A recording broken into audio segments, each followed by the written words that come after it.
Come to me. Come to me.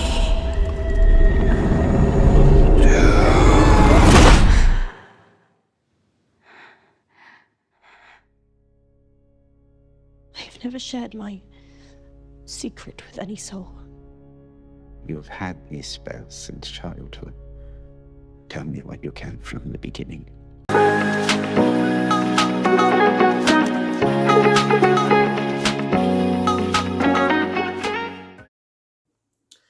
Hey, howdy, hey, awesome people of the internet, Wolfman47 and Dash here. So, you probably clicked on this video thinking, what on earth am I talking about with this Eggers verse? Well, as a lot of people do, when it comes to certain filmmakers, actors and so forth, some people like to use the sort of multiverse tactic, like have an actor or director or whatever and just say the such and such verse, because everything is a multiverse these days for some reason. So yeah, and Robert Eggers is no exception. Now, a lot of you may not know who Robert Eggers is. For those of you who don't know, he is a filmmaker. He used to work in the sort of theatre industry, but he's now a filmmaker that has released quite a few films. That has released a few films and has done a lot of short films. And today I'm going to be talking about the feature films that he's done, which has kind of made him sort of give out his style and sort of give him a role in films and so forth. And he's basically made his mark, let's say. Clank Soka introduced me to his films, like he does with lots of films he introduced me to. So let's talk about them, seeing as his latest film, Nosferatu, has just come out.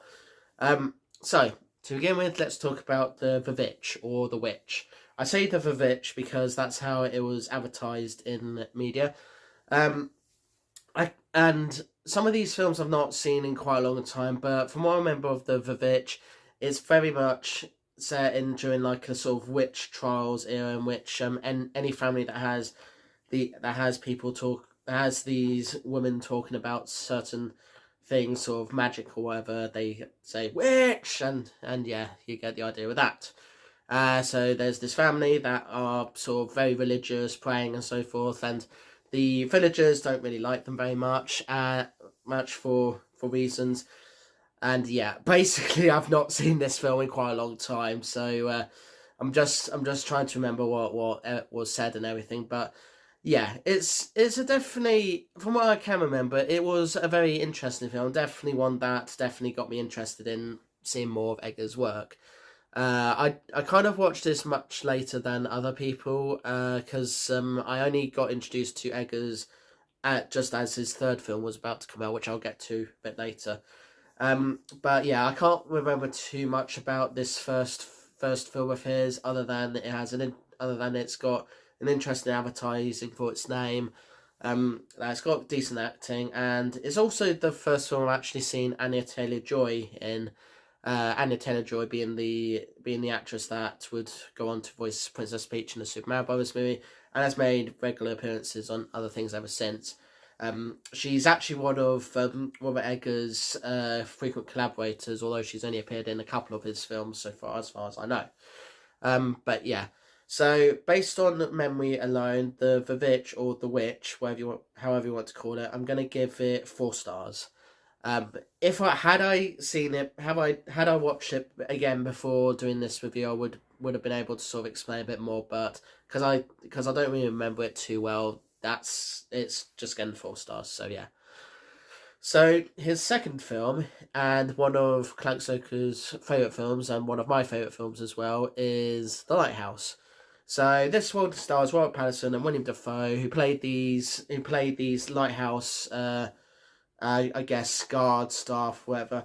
And the whole film is basically just seeing them just sort of try and get along, have those sensual moments, just enjoying life in lighthouse. But then because there's only 2 of them, they slowly start to show signs of madness.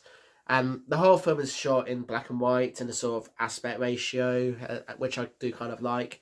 And it's very much basically that. 2 lighthouse guards, or whatever you want to call them, going about life and slowly going into madness to the point where both of them are kind of taking their clothes off and sort of exposing themselves to the light of the lighthouse for whatever reason that may be. It's a very disturbing film. It's a very interesting film, but above all, it's a film that is gonna either make you question your sanity or question your humanity, and it definitely is a very effective kind of film. I mean, I watched it knowing, kind of getting an idea of what it's going to be like, and I did definitely get the sense that it is a bit unsettling and lots of other things, and it is definitely one of those films that should be seen as a sort of examination of the human body, just seeing how it reacts and just seeing how it goes about life and everything. So yeah, it's for his second film, very good. I really enjoyed it, although some people might question how bizarre it is, and I know it's not all going to be everybody's cup of tea. So I'm going to give this one 5 stars because I really enjoyed it. I remember it much better than the Witch. So yeah. Next is the first film of his I saw at the cinema, which is The Northman.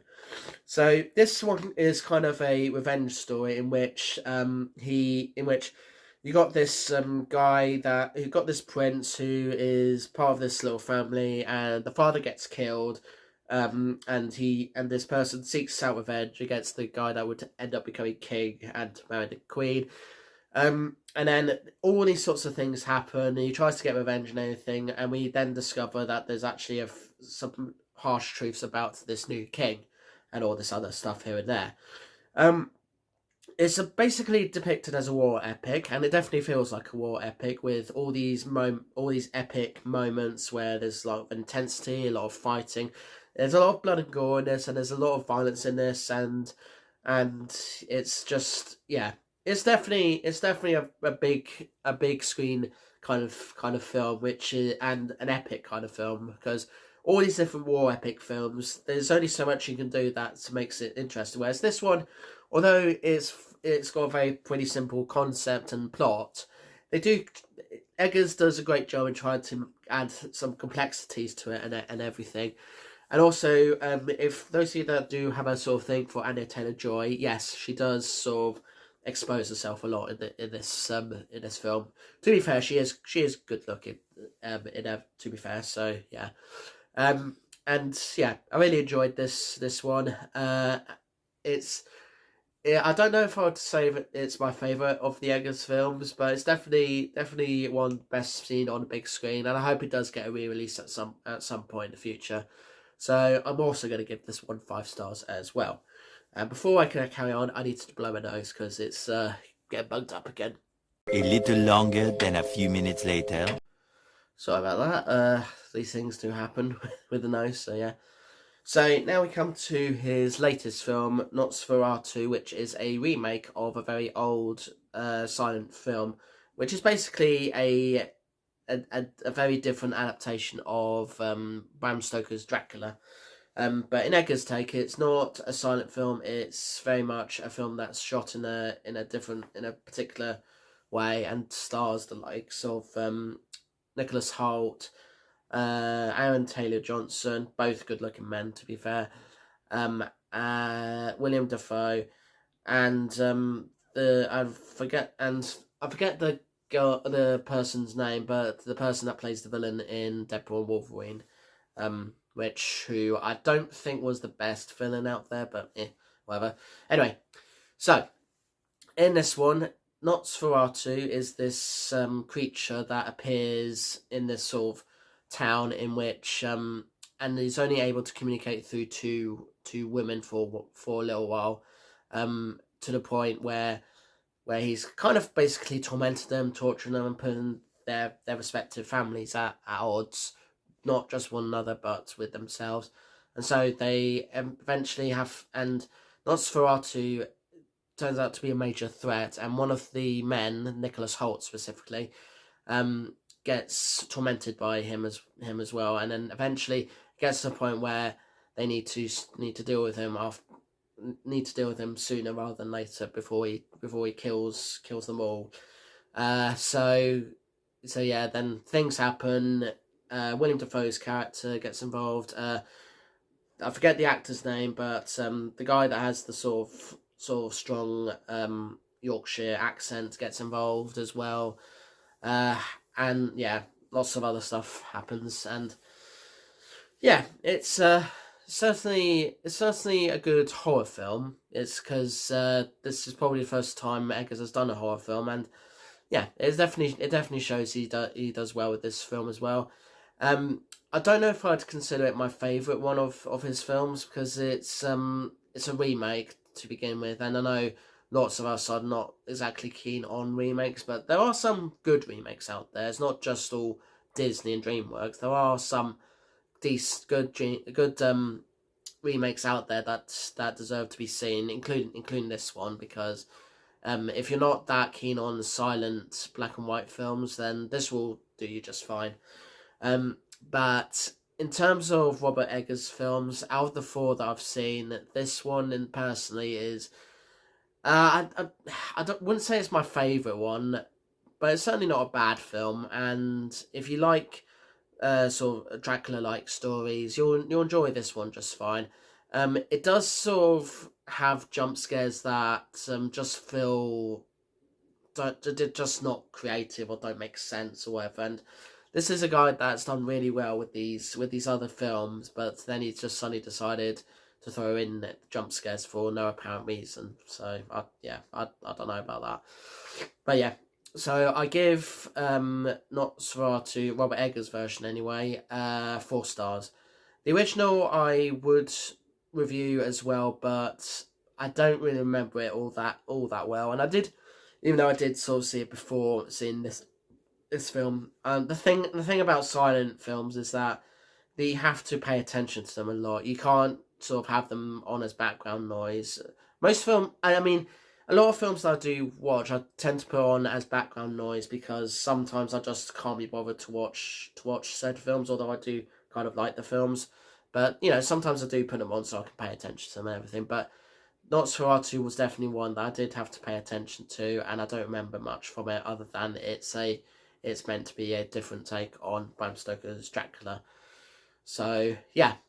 So that's what I think about the Robert Eggers films, or the Eggerverse, and I look forward to what he does next, because he always tends to go to a different genre for each of the films that he makes, and he often does do well with the set pieces, set designs and everything, and also just the whole idea of trying to experiment, do experimental filmmaking, which can go down well with some people, but not always with everybody. And particularly with Nosferatu, I kind of liked how he was able to get logo variations of the companies that were involved in this film, specifically Universal and Focus Features, who I believe are part of the same company. But yeah, it is what it is.